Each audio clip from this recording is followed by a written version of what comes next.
হে hello সবাইকে, সবাই তোমরা কেমন আছো? আমি তো ভীষণ ভালো আছি। তো অনেক দিন তোমাদের সঙ্গে কোনো ভিডিও শেয়ার করা হয়নি, তো ভাবলাম অনেক দিন হয়ে গেছে তো ভিডিও শেয়ার করা যাক। তো দেখে বুঝতে পারছো সকাল সকাল বেরিয়ে পড়েছি আমাদের লাগেজ নিয়ে। তো আমরা যাচ্ছিলাম এক জায়গায় ঘুরতে। কোথায় ঘুরতে যাচ্ছিলাম সেটা দেখার জন্য ভিডিওটা স্কিপ করলে কিন্তু একদম হবে না। কী ভাবছো, আমাকে দেখতে অন্যরকম লাগছে? হ্যাঁ, একদম ঠিকই ধরেছো, রিসেন্টলি আমার বিয়ে হয়েছে। তো সেই কারণেই আমাদের একটু ঘুরতে যাওয়ার প্ল্যান ছিল অনেক আগে থেকেই। Actually it's not honeymoon, but এটা একটা মানত ছিল একটা ঠাকুরের কাছে। তো সেই মানতটা পুজো দেওয়ার জন্য ঠান্ডা তো বেশ ভালোই পড়েছে, তাই আঁটি শুটি মেরে একদম এয়ারপোর্টে চলে গেলাম ডাইরেক্ট। আর সত্যি কথা বলতে এটা না আমার ফার্স্ট ফ্লাইট ছিল, তাই আমি খুব এক্সাইটেড ছিলাম ফ্লাইট এক্সপিরিয়েন্স করার জন্য। ফ্লাইট এক্সপিরিয়েন্স কেমন লাগলো সেটা তো আমি বলবো অবশ্যই লাস্টে, কিন্তু এখানে এত চেক ইন এত কিছু এরকম হয় আমি জানতাম না সিরিয়াসলি। বাট ফার্স্ট টাইম গেছি, ফটো ভিডিও তো বানতাই হ্যাঁ। ফটো ভিডিওর সাথে ভাবলাম একটু চারপাশটা ঘুরেই দেখি কেমন কোথায় কি আছে না আছে, কি পাওয়া যায় এখানে, সব কিছুই ঘুরে দেখছিলাম। তো ঘুরে দেখতে দেখতে মনে হলো যে না কিছু একটা কিনে নিই, খাওয়া যাক। তো ওখানে কিছু খেয়েও নিয়েছিলাম, অ্যাকচুয়ালি অনেক সকালবেলা বেরিয়েছিলাম তো বাড়ি থেকে, তাই সেরকম কিছু খেয়ে বেরোনো হয়নি, তাই ওখানে খেয়ে নিয়েছিলাম। তারপরে এই চলে গেলাম ডাইরেক্ট ফ্লাইটে। সব কিছু হওয়ার পর অ্যাট লাস্ট পৌঁছে গেলাম। মনে মনে একটু ভয়ও লাগছিল, আবার খুব এক্সাইটেডও ছিলাম। অ্যাকচুয়ালি আমি লাইফে একটু ডেয়ারিং জিনিসপত্র করতে খুব পছন্দ করি, বাট এটা তো ডেয়ারিং বলা যায় না। বাট তাও যেহেতু ফার্স্ট টাইম, সেহেতু সবারই একটা মানে খুব এক্সাইটেড, একটু ভয়, আবার একটু অনেকটা আনন্দ, সব কিছু মিলেমিশে কাজ করে। না না, ভেবো না যে আমি ফ্লাইট এক্সপিরিয়েন্স নিয়ে তোমাদের সঙ্গে কথা বলতে বা শেয়ার করতে এসেছি।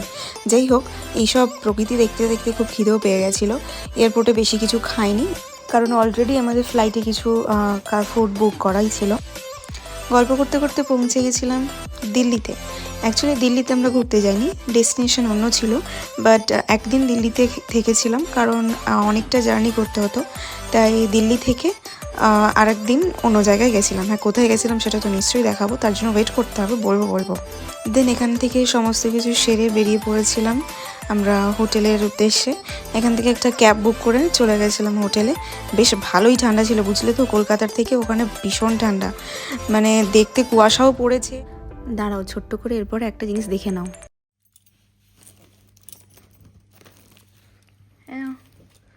Welcome to our hotel. Thank you. Actually এটা দিয়েছিল আমাদের হোটেলের ওয়েলকাম গিফট। তো এরপরে চলছিল খাবার অর্ডার করা। ভীষণ খিদে পেয়েছিল, 3-4 ঘন্টা জার্নি করে এসে। দেখতে পাচ্ছ কি সুন্দর আমাকে সার্ভ করে দিচ্ছে, এটা খুব ভালো লাগে কেউ খাবার সার্ভ করে দিলে।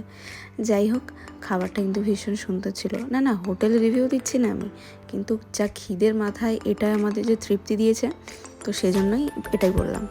নেক্সট দিন চা খেয়ে স্নান করে রেডি হয়ে বেরিয়ে পড়েছিলাম আমাদের অ্যাকচুয়াল ডেস্টিনেশনের দিকে।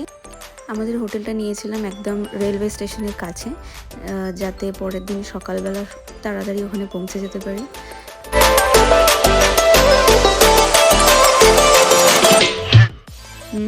কোথায় বলো তো?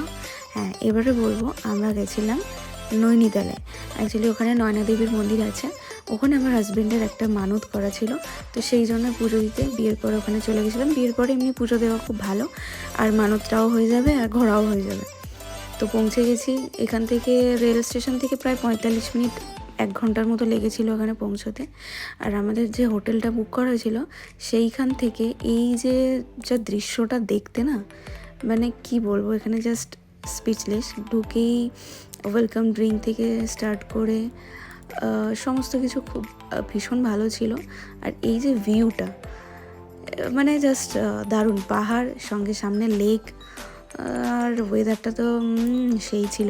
এখানে ব্যালকনিটা নেওয়া হয়েছে বেকারি, কারণ যা ঠান্ডা এখানে ছিল, ভীষণ ঠান্ডা, প্রায় 2 ডিগ্রি চলছিল। তারপরের দিন সকালবেলা স্নান করে ভালো করে গেছিলাম মেন যে কাজে আমরা ওখানে নৈনিতালে গেছিলাম, সেটা হচ্ছে নয়না দেবীর মন্দিরে পুজো দেওয়ার জন্য। তো ওখানে চলে গেছিলাম পুজো দিতে। মন্দিরের ভিতরে খুব একটা ফটো তোলা অ্যালাউ ছিল না, বাট ওখানে এতটা ঠান্ডা, জুতো খুলে মানে হাঁটাই যাচ্ছে না, পা লিটারেলি ভীষণ পেন করছিল। তো যেই কারণে মোজা পরে সে যেতে হয়েছিল ওখানে। তো কিছু কিছু ভিডিও ক্লিপিং নিয়েছি। এই যে নয়না দেবীর মন্দিরের একটা স্পেশালিটি হলো, এই মন্দিরের চারপাশে পাহাড়ে ঘেরা, সামনে লেক, আর ভীষণ ঠান্ডা। এখানে কৃষ্ণ বা নারায়ণ, দুর্গা সমস্ত কিছুর মানে বেসিক্যালি মূর্তি নেই। নয়না দেবী মানে এখানে ব্যাপারটা হচ্ছে দুর্গা ঠাকুরের চোখ পড়েছিল এখানে, তো এখানে ওই কারণে নয়না দেবী বলা হয়, নয়না দেবীর টেম্পল বলা হয়। দেন ওখান থেকে গিয়েছিলাম কিছু সাইট সিন করতে। জাস্ট দৃশ্যগুলো দেখো, ভীষণ সুন্দর, ভীষণ সুন্দর। আমি জাস্ট ওয়ার্ডে এক্সপ্লেন করতে পারবো না, বাট কিছু কিছু দেখাচ্ছি, তোমরা জাস্ট দেখো।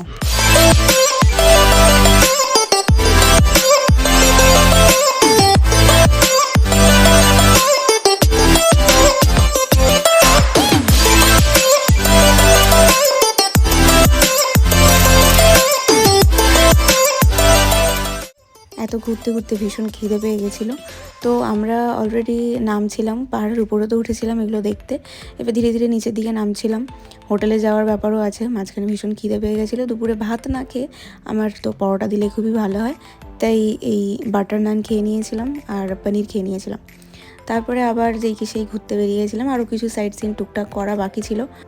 আর এটা হলো নেক্সট দিন মর্নিংয়ে আমরা গেছিলাম যেখানে আমাদের হোটেলটা ছিল, আগেই ভিডিও দেখিয়েছি, ওর সামনেই মেন যে নৈনিতালের লেক, সেই লেকটা আমরা গেছিলাম বোটিং করতে। যেহেতু আমরা নেক্সট দিন বেরিয়ে যাব, সেহেতু ওই দিনকে কিছু হেভি কোথাও দূরের ঘোরার জায়গা রাখিনি, আগের দিন সব কিছুই ঘুরে নিয়েছিলাম। আর এই যে এটা দেখতে পাচ্ছ, এটা হচ্ছে 360 ডিগ্রি আমাদেরকে ঘোরাবে অনেকটা উপরে উঠিয়ে, যেখানে নৈনিতালের গোটা ভিউটা দেখা যায়। তো আমরা উঠে গেছিলাম এটার উপর। এর উপর উঠে না ভয় তো একদমই লাগেনি, কিন্তু ভীষণ ভীষণ ভীষণ পরিমাণ ঠান্ডা ছিল। মানে দেখতেই পাচ্ছ, টুপি টুপি পরিনি, ফুল কায়দা মেরে স্টাইল মেরে ব্লগ করছি আমি। দৃশ্যটা তোমরা দেখো, আমি আর এখানে বেশি কথা বললাম না, জাস্ট দেখতে থাকো।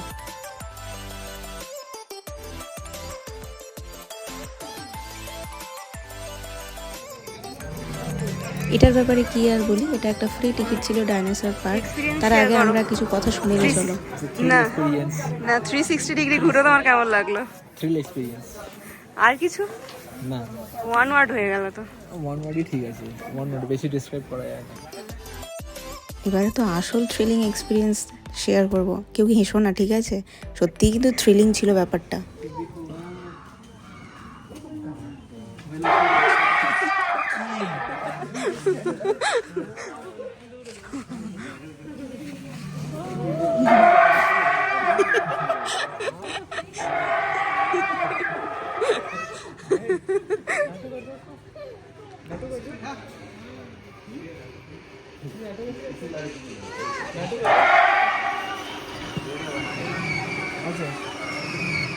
কি থ্রিলিং এক্সপিরিয়েন্স হলো তো? কেউ মানে হেসো না, ঠিক আছে? আমি একটু হালকা ভয় পেয়েছিলাম। যাই হোক, তারপর ওখান থেকে বেরিয়ে চলে এসেছিলাম এই শপটাতে। মানে এই শপটার ভিডিও এই কারণেই করা হয়, এখানে এত সুন্দর সুন্দর জিনিস ছিল না, যে এই যে যেগুলো দেখতে পাচ্ছ, জানো সবাই আই থিঙ্ক, ভীষণ সুন্দর সাউন্ড হচ্ছিল।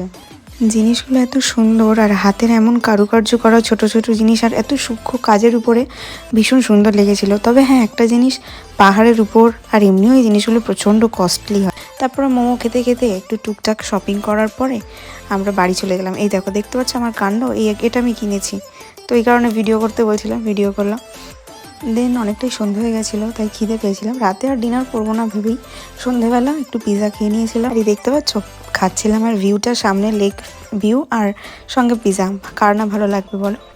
দিন পর দিন সকালবেলা একদম ভোর ভোর উঠে আমরা রওনা দিয়ে দিলাম বাড়ি ফেরার উদ্দেশ্যে। তো আজকে ভিডিও অবধি, চলো টাটা।